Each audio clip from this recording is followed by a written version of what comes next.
Olá, pessoal, muito bom dia. Você está no Domingão do Carlão e hoje vocês vão ter um Domingão do Carlão na prateleira de cima do agronegócio brasileiro. O meu convidado aqui é o Paulo César Tiburcio Gonçalves. Eu fiz questão de falar o nome dele completinho, mas todo mundo conhece ele como Paulo Tiburcio, uma carreira de 35 anos no agronegócio.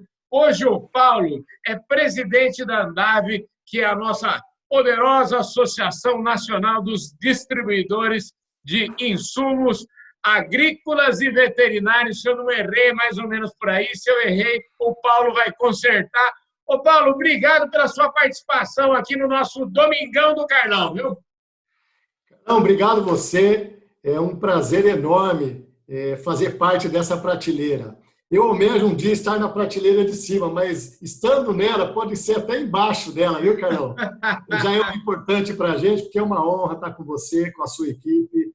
Sempre a gente admira muito o seu trabalho e quer estar muito perto de vocês. Obrigado. Ô, Paulo, deixa eu te falar. Aqui a gente fala o seguinte, eu sempre apresento aqui vem presidente quase todo dia, né? Mas eu sempre digo o seguinte, que ninguém nasce presidente de nada e geralmente tem toda uma trajetória bonita aí para a gente conhecer. E aqui eu sempre digo, o Paulo nasceu em Bauru, me conta essa história que você teve o privilégio de, vamos dizer assim, na sua infância, ser, vamos dizer, acabado de criar com a avó. Me conta essa história aí, você que vem lá de Bauru, não é isso? Me conta essa história. Isso aí, Carlão. Nascido em Bauru, eu sou o filho caçula de 6 filhos. O pai funcionário público, a mãe dona de casa, e onde o sonho do pai era estudar os filhos. O pai, eu carrego uma história do meu pai muito interessante, que quando ele se casou, ele trabalhava, ele tinha 4 atividades profissionais. Uma principal, que era funcionário da Estrada de Ferro. À noite ele trabalhava no escritório de contabilidade. No final de semana ele era cobrador de um clube onde o Pelé jogou, o Bauru Atlético Clube. E à noite, na madrugada, ele ajudava a montar o jornal da cidade de Bauru. Então, e depois dessas 4 atividades, quando ele aposentou, ele ainda tinha 2 daquelas 4 atividades. Eu carrego muito isso, depois lá na frente a gente vai voltar nesse assunto, porque quando eu comecei minha carreira profissional, eu até imaginava ser mais ou menos igual o pai, né? Ter uma atividade, uma empresa até o final. E isso foi bastante diferente na minha carreira. Nasci em Bauru e quando eu tinha 9 anos de idade, no fundo da casa dos meus pais moravam meus avós, por parte de mãe. E com 9 anos de idade, meu avô veio a falecer. E para a avó não ficar dormindo e morando sozinha na casinha do fundo, eu levei uma caminha para lá e passei a dividir o quarto da avó com ela. E aí nasceu um pouco mais a afinidade com o agro, porque a gente era de uma família simples, onde tinha lá na vila um terreno muito grande e a avó cultivava muita planta. A avó, toda visita que ela fazia para uma comadre, ela trazia uma mudinha de uma plantinha e qualquer lata, qualquer vaso, qualquer bacia, ela plantava aquela plantinha. E a nossa casa se tornou um quintal com muita planta. E eu comecei a ajudar muito a avó a plantar e a regar, a molhar essas plantas. Então, a gente acordava 4h30 da manhã, 4 horas da manhã, porque era um bairro que às 7 horas da manhã a água da rua acabava. E eu ficava lá umas 2 horas, 2h30 com a avó, molhando as plantas, plantando, mudando de vaso. E aí acho que nasceu esse apego para fazer agronomia. Bauru era muito próximo ao norte do Paraná. Eu tive a oportunidade de estudar no norte do Paraná, na cidade de Bandeirantes, na Faculdade Luiz Meneghel. Então, foi aí essa infância, essa convivência com a avó, essa simplicidade que me levou ao agro e hoje já 35 anos de formado. Pois é, que história bonita, rapaz. Mas vem cá, você também não deve ser, ou não era, pela história que você me contou, né? Você falou assim, vou estudar no norte do Paraná, e eu fico aqui pensando o seguinte, para você sair de casa e morar no norte do Paraná, tudo isso custa dinheiro, tudo isso precisa de investimento, tudo isso... Como é que você conseguiu bancar essa sua faculdade lá no norte do Paraná. Me conta isso, que deve ser uma história bem bacana. É uma história que, como eu falei, a mãe era dona de casa, o pai funcionário público, né? Uhum. E eu era o caçula, e quando chegou a minha vez, os meus irmãos, a maioria deles já tinham se formado. Eu tinha um pouco de reserva, que eu trabalhei um pouco antes da idade de faculdade, mas quando eu passei na faculdade, coincidiu que um irmão meu estava se formando em odontologia na USP de Bauru, e ele falou: Paulo, vai, se você não aguentar, eu dou uma força, mas pode ir e vai. E a gente conseguiu, com um pouco de sacrifício no começo. A escola era uma escola municipal, tinha que desembolsar um valor mensal também, além do custo de morar em outra cidade. Mas foi a oportunidade que eu tive de realizar um sonho que lá com 18, 19 anos nasceu, e eu tenho a grata satisfação de ter vivido esse sonho intensamente, porque eu fui para a faculdade. No segundo ano de faculdade, eu comecei a vender trabalhos na faculdade, catava inseto, vendia caixa de inseto, escrevia trabalhos, e fui monitor concursado na faculdade desde o segundo ano. Então, eu tinha um salário também na faculdade. Legal. E foi muito bacana, porque eu vivi o momento da faculdade intensamente, com os amigos, com os professores, e me dedicando muito ao curso de agronomia. Aprendi muito com a vida e aprendi muito com a primeira faculdade que eu fiz. Depois dessa veio pós-graduação, veio alguns MBAs, mas a raiz de tudo foi essa primeira graduação minha. Eu tive um fato curioso na faculdade, Carlão, porque naquela época o currículo era para ser concluído em 4 anos. Uhum. E eu me dediquei em excesso até. Em 3 anos e meio eu consegui concluir todos os créditos para me formar. E nessa época, eu era um estagiário de uma indústria química, uma indústria inglesa. Uhum. Hoje é a Syngenta, naquela época a Imperial Chemical Industriations. E a Imperial me contratou para fazer um trabalho que eu tinha que desenvolver no Paraguai. E eu fiz matrícula do último semestre da faculdade, dei um mau exemplo, né? Reprovei por falta de todas as disciplinas, mas eu já tinha o número suficiente de crédito para me formar. E fui para o Paraguai, para o interior do Paraguai, sem saber falar espanhol, sem saber nada. Eu fui para o Paraguai e fiquei lá 1 ano. Voltei só para colar grau com meus amigos e participar da festa de formatura. Esse foi o meu começo, sabe? Que hoje já não se consegue mais concluir crédito em 3 anos e meio, mas naquela época eu aproveitei essa oportunidade. Você foi para onde lá no Paraguai, no Chaco? Eu fui para a região do interior do Paraguai, divisa com a Argentina, onde tinha plantações de algodão. Eu fui fazer pesquisa com inseticidas para algodão. Eu fiquei na região de Posadas. Posadas essa região invade a Argentina também. Fiquei numa cidade chamada Santa Rosa, que era muito pequena, e naquela época o Paraguai formava apenas 20 agrônomos por ano. Então eu fiquei numa cidade que era eu e o prefeito, eram as autoridades da cidade, né? Porque tinha pouco agrônomo. Foi uma vida muito bacana, foi 1 ano só, mas foi um excelente começo, uma experiência incrível que eu carrego até hoje. E aí você voltou para o Brasil, como é que foi a história aí? Voltei pela mesma empresa. Aí eu fui um itinerante, coordenei vários projetos, fiquei com sede no norte do Paraná. Os meus estágios durante a faculdade, eles foram muito voltados à cultura do algodão, e eu me dediquei no Paraguai ao algodão, voltei para o Brasil trabalhando muito a cultura de algodão. Uhum. E aí eu fui fazer mais uma coisa que eu achava importante na minha carreira, eu fui plantar algodão. E eu achava que eu tinha que plantar o algodão para viver o que o agricultor, o produtor de algodão vivia. Eu plantei algodão por 2 anos no norte do Paraná. Isso também me deu uma experiência incrível. Incrível.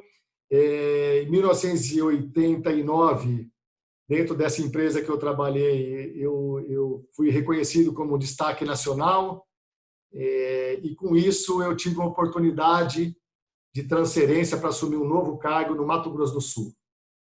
Falei, agora eu vou porque eu ainda não conheço o Cerrado brasileiro.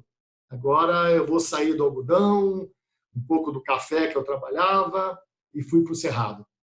E cheguei no Cerrado com a cabeça de paranaense, né? Porque estudei no Paraná, trabalhei no Paraná. E a primeira coisa que eu quis fazer lá no Cerrado foi trabalhar o plantio direto e plantar algodão.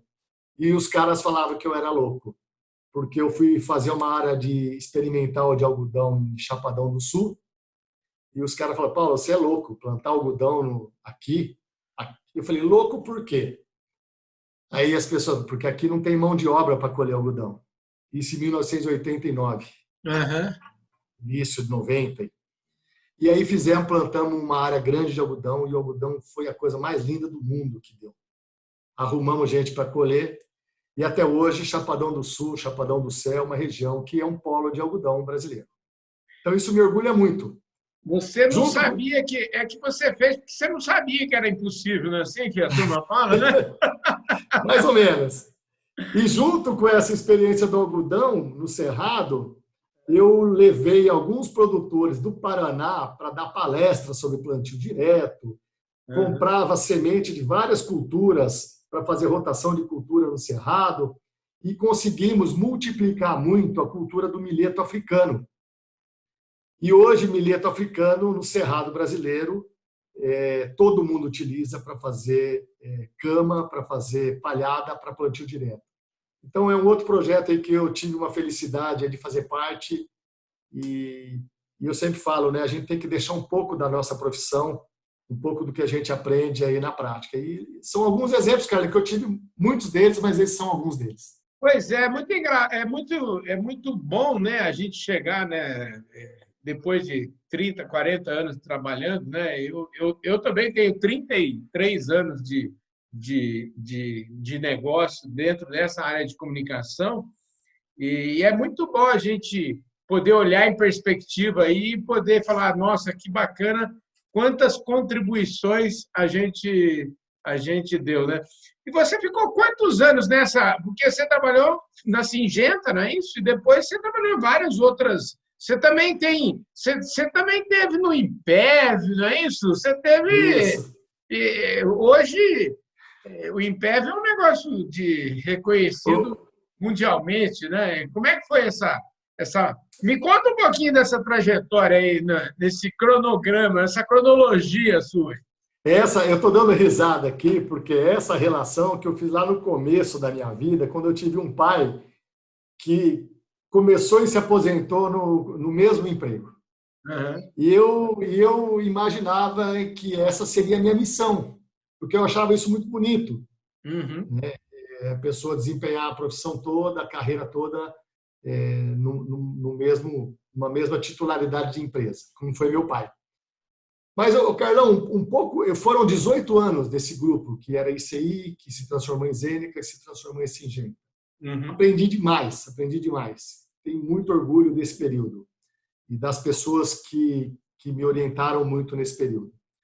Mas, nesse período, quando eu estava ali com 16 anos de empresa, mais ou menos, eu tive um choque cultural.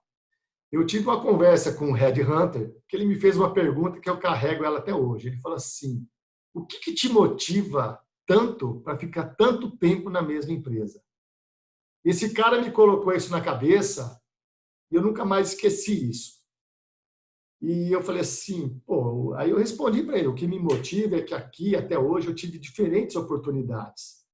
Algodão, café, hortaliça, área de segurança de produto, tudo, soja, milho, plantio direto. Eu sempre tive muitos desafios, isso que me carregava. Mas aí apareceu um desafio novo no Brasil, que foi o Impev. O Impev não existia, não tinha nem o nome de Impev. Uhum. E um grande amigo, Cristiano Simon, presidente da Ambev, me fez um convite para mim conversar com o João Rando, que estava voltando da França, de uma multinacional, para construir o Impev. Eu fui numa salinha lá dentro da Ambev conversar com o Rando, e o Rando falou: vem trabalhar com a gente. Me deu essa oportunidade no Impev. Eu fui o segundo funcionário que o Rando contratou nessa época, se bem que o Impev herdou algumas pessoas que faziam esse projeto já na época da Ambev. Mas quando começou a falar de Impev, eu fui logo contratado e fiquei 6 anos coordenando o projeto de Impev no estado de São Paulo. Então, eu deixei da área do agroquímico para trabalhar na área ambiental, vamos dizer assim, né? E aí eu brincava, né? Falei assim, fiquei aqui 6 anos. Eu já recolhi toda a embalagem que eu já vendi no passado, né? Eu fazia essa brincadeira, essa analogia, né? Então, tipo assim, eu já paguei a minha dívida, né? E aí, um determinado dia, me veio a vontade de voltar para a indústria. E eu tive uma oportunidade, um convite de ir para a BASF. Fui para a BASF numa função para estruturar a área de alianças e parcerias, ficando em São Paulo. Foi uma experiência fantástica. Vários amigos até hoje na BASF, adoro toda a equipe BASF, é um reconhecimento enorme que eu tenho. E aí, nessa vida, né, de sempre querer alguma coisa, sempre querer aprender alguma coisa a mais, um certo dia à noite, um amigo que estava voltando para o Brasil, que eu tinha trabalhado 18 anos com ele na Syngenta, ele voltou para o Brasil para assumir a Nufarm, que hoje é Sumitomo. E um dia, 8h30 da noite, ainda estava trabalhando lá na BASF, ele me liga e me fez um convite de voltar a trabalhar na equipe dele. Foi um momento de muita análise, porque fazia 2 dias que eu tinha sido promovido na BASF. Uhum. Isso. Mas um amigo, o desafio que ele me propôs, falou assim, cara, eu acho que eu vou e vamos em frente, estamos juntos. E mudei de novo de rumo. Aí eu fui trabalhar numa empresa de pós-patente, empresa de genérico. Eu achei Mas isso esse muito amigo seu tem nome, né? A gente pode até falar o nome dele aqui, porque ele já é frequentador aqui da nossa audiência, viu? Ele é frequentador e assisto sempre as entrevistas que ele dá, que é eu chamo ele de Fischer, né? Que é o Waldemar Fischer, que hoje está na Syngenta. Uma pessoa que, até por coincidência, a gente faz aniversário no mesmo dia. Então, todo ano a gente se fala, pelo menos no dia do aniversário. Escuta, mas fala qual que é o dia do aniversário, o povo fica sabendo também, né? Não, isso deixa para lá, né? Senão, agora tem a lei geral de. Não, você não precisa, viu? Você só fala o dia e o mês, não é o ano. O ano você não precisa falar, não, viu? Carlão, agora com a Lei Geral de Proteção de Dados, a gente precisa se privar das informações, é verdade? Carlão, mas aí eu fui, então, desempenhar um trabalho na área de marketing, junto à Nufarm, na época, que tinha como presidente o Waldemar Fischer. Trabalhei também naquela época com o Luciano, que hoje está lá na Syngenta com ele. Foi uma boa experiência na área de produtos pós-patente, genérico. E depois teve algumas mudanças estruturais na Nufarm, e nesse momento eu recebi um convite para assumir uma diretoria numa outra empresa genérica de pós-patente, que foi a Albalg, que estava vindo para o Brasil, tinha comprado a Tanora, a Consagro, e estava construindo então uma nova empresa no Brasil, que foi a Albalg. Foi um orgulho muito grande. Foi um convite que eu tive também de um outro grande amigo, presidente da Albalg, o Renato Serafim. Também frequentador aqui, viu? O Renato Serafim é grande amigo, quero mandar um abraço para ele, porque o Renato é uma pessoa extraordinária. Aliás, eu vou falar uma coisa, é muito interessante esse negócio de amizade, né? Porque os amigos dos amigos são as melhores coisas da vida, né? E aí, falando do Renato, eu tenho que falar do Adriano Amorim, que me apresentou o Renato. Então, assim, as coisas vão... os amigos dos amigos, eles vão moldando a nossa vida, né, Paulo? Exato. E assim, muita gente sabe da minha história, da minha relação com o Renato. O Renato, ele foi meu estagiário. Olha só. O Renato foi uma pessoa que eu fiz entrevista na Unesp de Jaboticabal, e ele foi selecionado em mais de 30 pessoas, e ele começou na profissão como estagiário e depois foi efetivado na gestão que a gente atuava junto. Então, a gente começou junto, cada um foi para um caminho, e depois nós nos encontramos de novo, né, na Albalg. Foi um desafio muito bacana de 3 anos e de intenso crescimento, de estruturação da empresa. E agora, depois de ter passado por 2 importantes empresas de pesquisa e desenvolvimento, por outras 2 importantes empresas de produtos pós-patentes e pelo Impev, que é a área ambiental, eu tive a oportunidade de participar de um processo, um convite, um processo de seleção do qual eu assumi o ano passado, em agosto, uma função na Andav, e a partir de janeiro, o Henrique Mazzottini me deu a oportunidade, porque ele se aposentou, e me deu a oportunidade de me entregar uma Andav com 30 anos, uma Andav super desenvolvida, muito reconhecida, e que agora eu tenho uma árdua missão de dar continuidade a esse legado aí dos 30 anos da Andav, desses 30 anos, 27 o Henrique na gestão. Então, essa é a experiência. Agora, uma experiência diferente, estou do outro lado da mesa agora, mas com muito orgulho, porque a minha vida toda, as indústrias que eu passei estavam muito próximas desse lado da mesa, que é o distribuidor. Então, isso é um pouquinho... Assim, a fotografia, na verdade, a distribuição, acho que ela é cada vez mais relevante. É interessante você aí, com, vamos dizer, as portas de completar 60 anos, tá sempre... É interessante como na sua vida, a sua trajetória sempre foi cheia de muitos desafios, né? Então, assim, quando você podia já ficar mais quietinho, você já arruma, eu falo assim, arruma uma sarna para se coçar, né?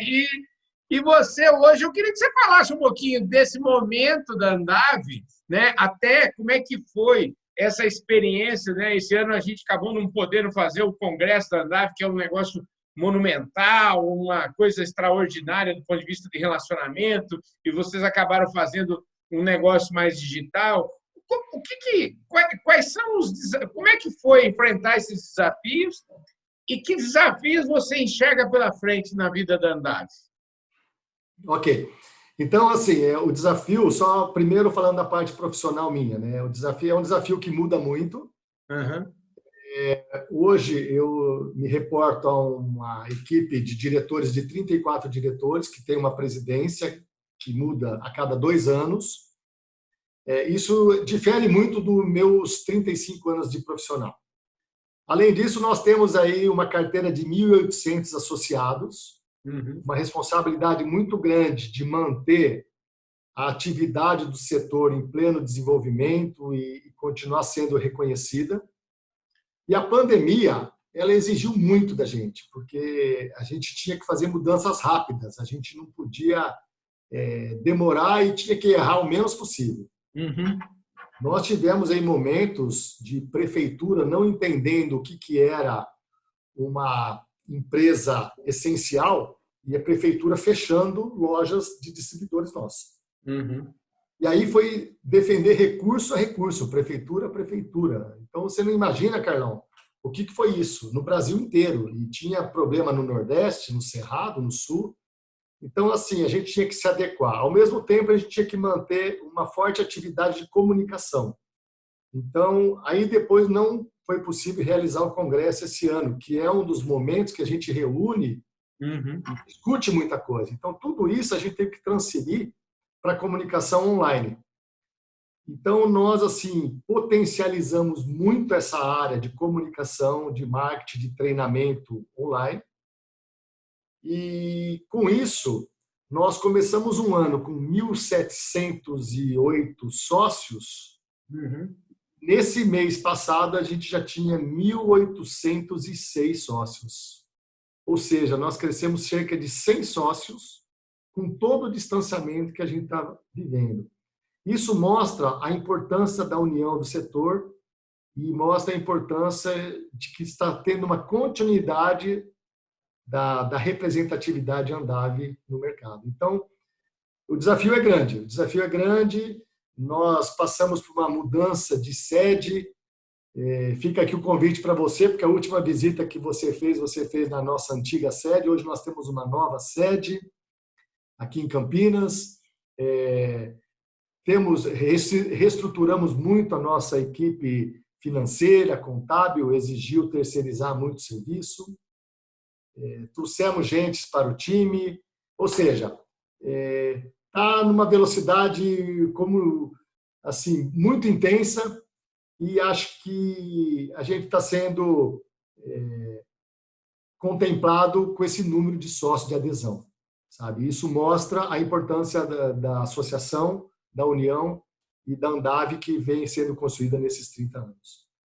Espetáculo, hein, gente? Show de bola. Olha, deixa eu te falar, você está de parabéns. O nosso programa já está indo para o finalzinho, mas eu queria aproveitar esses momentos finais aqui do programa para a gente levar essa conversa para o outro lado. Queria que você falasse um pouquinho, e até são coisas que se conectam, né? Mas vamos falar antes, porque o Paulo ele tem um coração enorme e ele também gosta de carros antigos. E aí você deve falar, esse Carlão é meio doido da cabeça, porque ele faz umas conversas, umas analogias que não tem nada, o que tem a ver o coração com o carro antigo. Paulo, então eu queria que você me falasse um pouquinho dessa história, explica para o povo aí que está aqui no nosso Domingão do Carlão, o que um coração grande como o seu tem a ver com os carros antigos. Bom, como eu falei na parte profissional, a gente tem que deixar um legado, né? Então, antes de falar do carro, eu só quero fechar o legado. Acho que o legado, eu acredito que em 35 anos de carreira, ainda quero ter muitos pela frente. Eu me orgulho de ter deixado até aqui alguns legados na agricultura. Uhum. Esse legado não seria possível se eu não tivesse o amparo também da família. Então, a gente falou pouco, falei da família original, mas hoje eu construí uma outra família com esposa, um casal de filhos. Então, isso também é a base para a gente deixar legado, né? Quantos anos tem essa turma aí, seus filhos? Meus filhos, minha filha está com 21 e meu filho 16.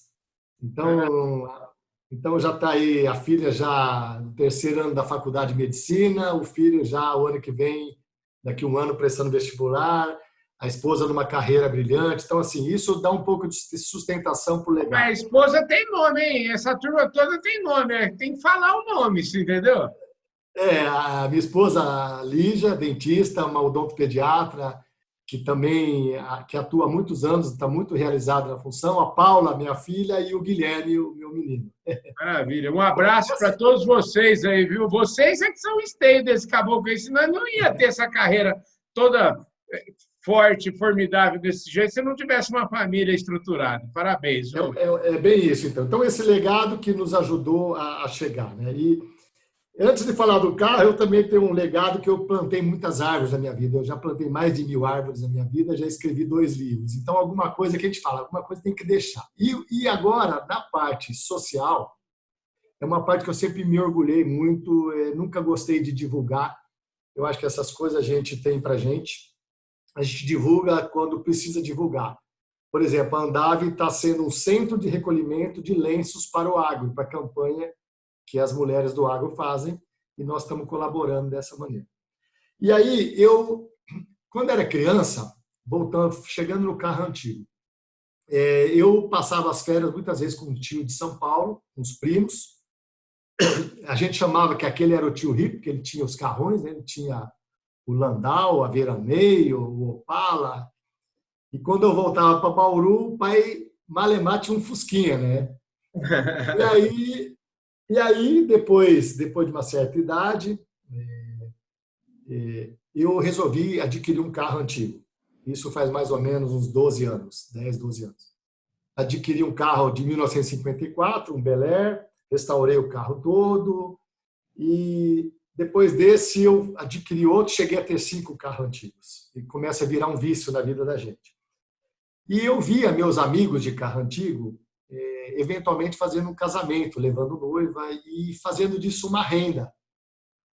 Eu achei muito legal, né? Só o que eu não achei legal era fazer uma renda com isso. Porque eu falei, poxa, tem uma instituição que eu colaboro sempre que possível, e se eu associar o meu carro antigo, fazer os casamentos e essa renda ser revertida para essa entidade? E, pô, seria muito mais valor para mim do que pegar o dinheiro e pôr no bolso.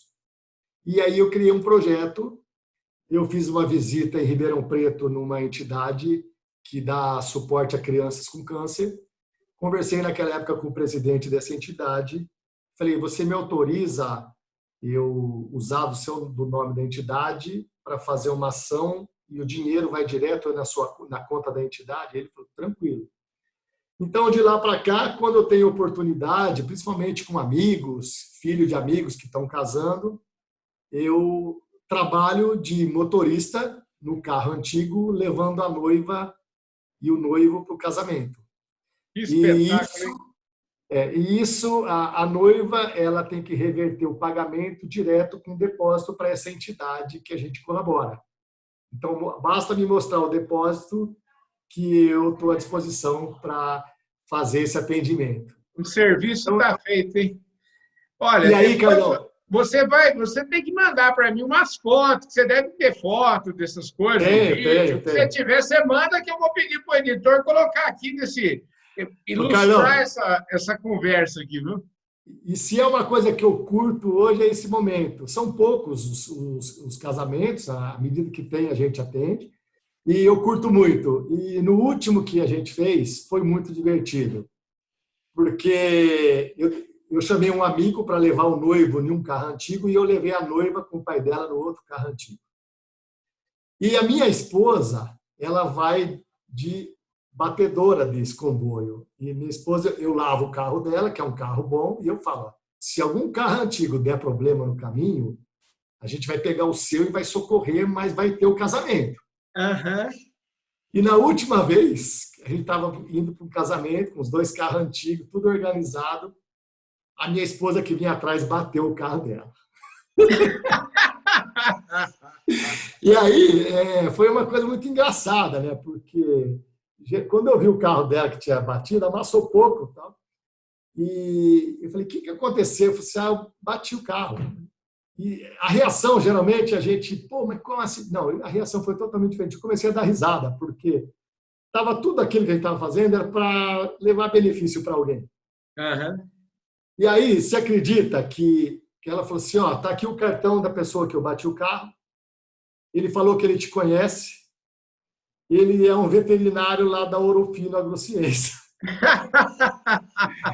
E isso foi muito engraçado, porque depois a gente pagou o conserto do carro dele e a gente ficou mais amigo ainda, isso gerou oportunidades profissionais e a gente tratou isso como uma brincadeira de tudo que aconteceu, apesar de ter batido o carro e ter gerado um custo disso, mas faz parte.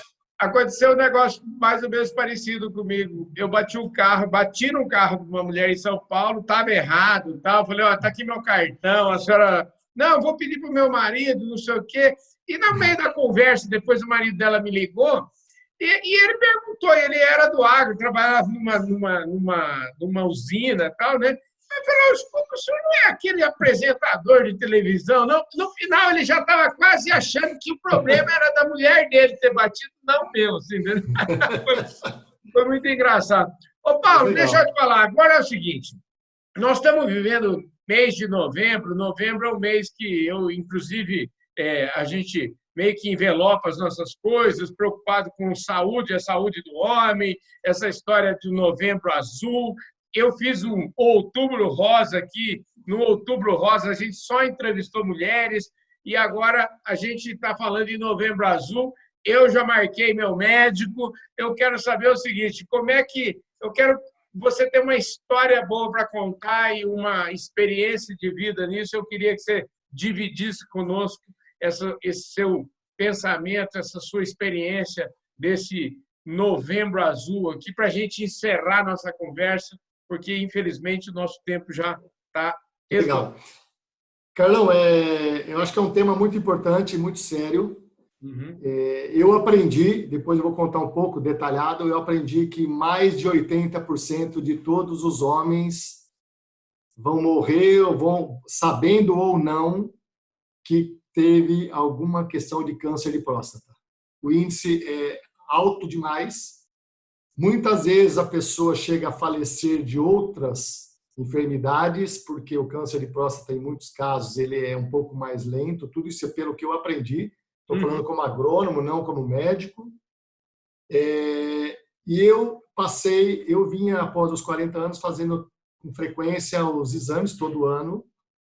E hoje eu também aprendi que o exame do PSA, que é o exame de sangue, ele dá uma excelente indicação de qualquer problema que a gente venha a ter. Eu acho que o homem tem que perder o preconceito de fazer o outro exame de toque, ele tem que perder esse preconceito, mas o exame de PSA hoje evoluiu muito e é muito fácil se identificar algum problema através dele. E a questão de uns 5, 6 anos atrás, eu tive um problema que eu fazia o exame e no exame de toque não se identificava nada, a próstata totalmente lisa, mas no exame de PSA, o PSA começou a alterar. Eu fiz isso, acompanhando isso 2 anos de elevação do PSA, eu consultava com um médico que eu cheguei a fazer por 2 anos seguidos uma biópsia de próstata, que não foi identificado nenhum tecido canceroso em 2 anos. E aí eu resolvi, como eu sou um cara que, com um exemplo de vida de muita mudança, de muita atitude, eu mudei de médico, depois de muitos anos. Eu fui para um especialista em Ribeirão Preto, ele atende em São Paulo, atende na Europa, e esse especialista me mandou para São Paulo, para o Hospital Oswaldo Cruz, e ele falou, você vai fazer um exame, uma biópsia no Hospital da Próstata, em São Paulo.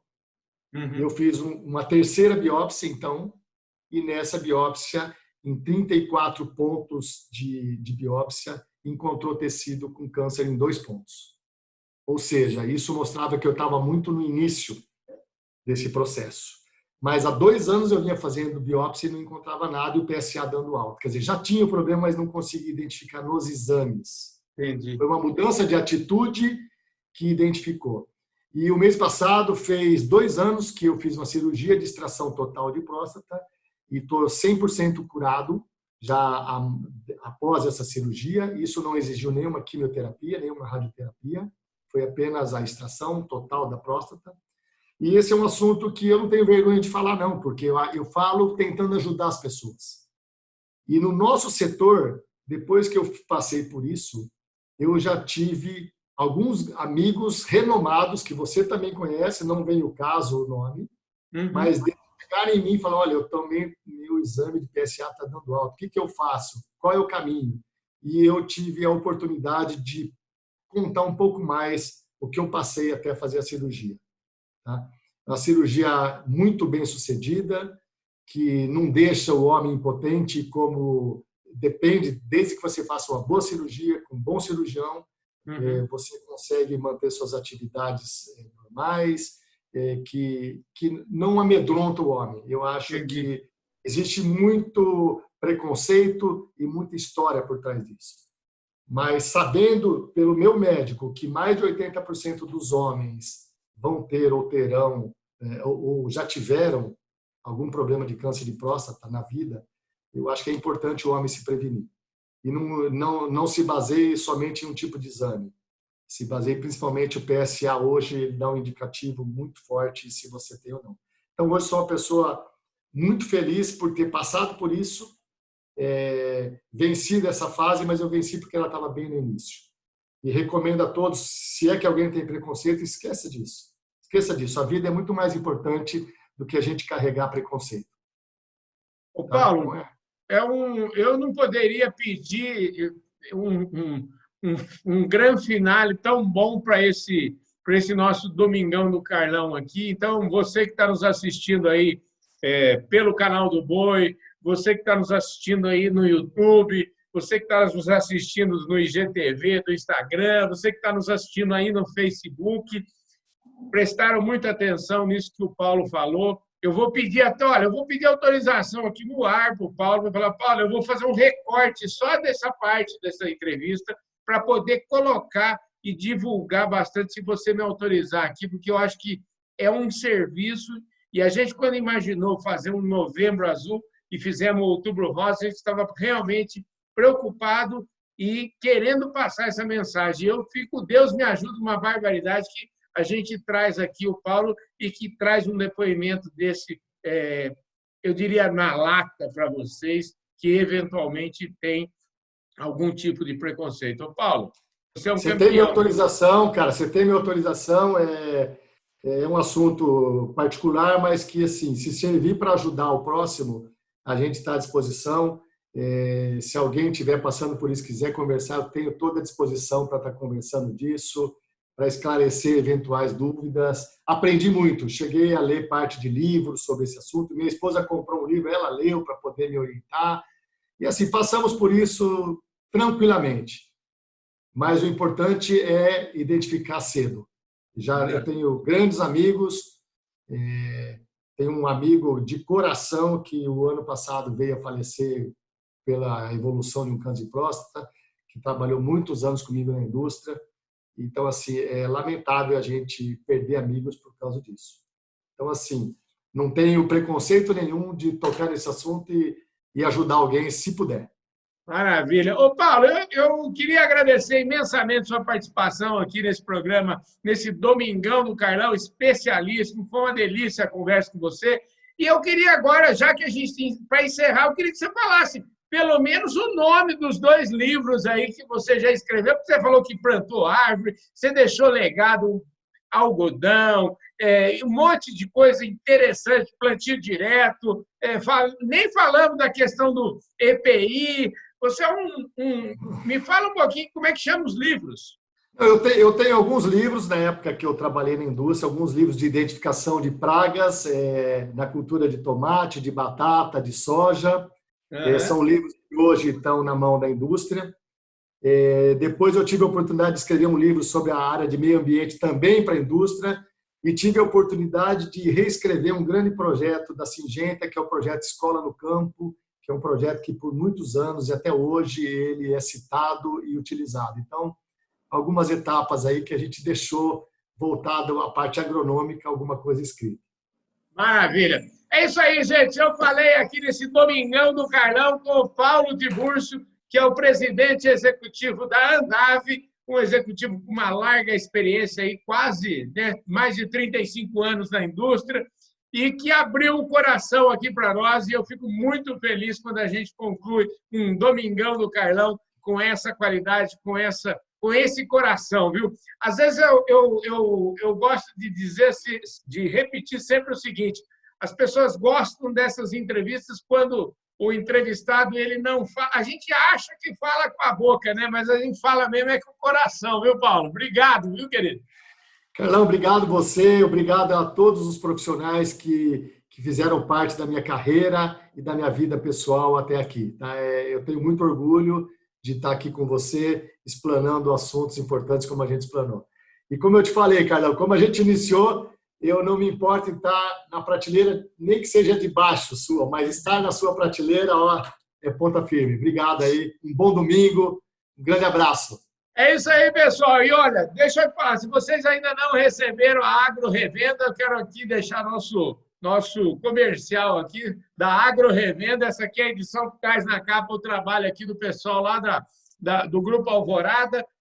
E eu queria também pedir para vocês o seguinte: se vocês ainda não se inscreveram no nosso canal, a hora é agora, se inscreve no nosso canal, aperta o sininho aí para você receber todas as nossas notificações, deixe o seu like, deixe o seu comentário e, principalmente, compartilhe esse vídeo com todos os seus amigos.